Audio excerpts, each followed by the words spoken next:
a makeup that can change with you as your skin changes. When using a translucent pigment, you have that versatility. My skin is going through a purging phase and I'm a little pink in certain areas. Because I'm using pigment, it adjusts with me. So I just added some 05 in all the fair areas. My nose is more colorful today, so I'm just going to tone the nose down with Y01.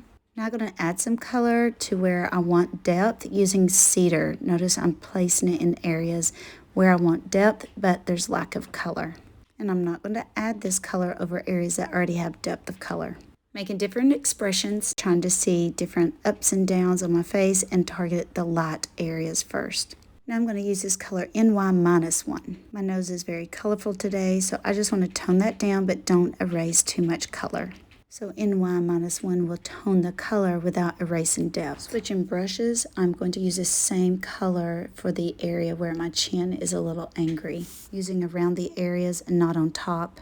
I just want to tone the color, not depth of color. I'm using a neutral green. It gives added depth and it helps the light areas there underneath my eyes to give me some additional sculpt. A little brow wax. Also in my compact, I fill in with the indigo contour. Because this is just pigment, I wanted a red orange, so I'm using red 5 and 05 very lightly in my cheeks just to give me a warm flush. Now we're going to target those light areas underneath my eyes using NV+1. This method has been a game changer and it makes filtering your under eyes so much easier. Finding the brightest, lightest areas underneath the eye, changing facial expressions to find those ups and downs, and this helps minimize the differentiation between light and dark. And this color adds that depth to those light areas and can be used anywhere on the face.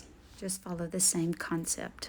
Now I like to use this color on the bottom lip just a little bit to add a little bit of sculpt, and to the top lip just in the outer corners on the pink area. Change brushes to the bright brush and doing a little bit of sculpting with the same color on the eye. Love using this color because it mimics the natural shadows that I already have around my eyes. 05 to the dark areas of my lips. The yellow tones in the purple in the lips and leaves a pink and a little more red 5 on the inner part of my lip. Tiny brush. Now we're going to filter the distractions. Small points of color to areas where there's depth of color. Just target inside that area the darkest point. You do not need to cover the entire area. Always giving areas like this time to rest in between. Touching the skin can make it redder. 01 on the deepest, darkest area, and only the areas that are bright pink with Y01. Resist trying to cover all of it. This is red 1. It'll remove that muddy brown right there in this area, which will give an illusion of droopy eyes. And just a little bit of highlight on the top part of my lip. Needs no setting. And you're seeing about 85% of my skin. And here is in different light. And there's my audience.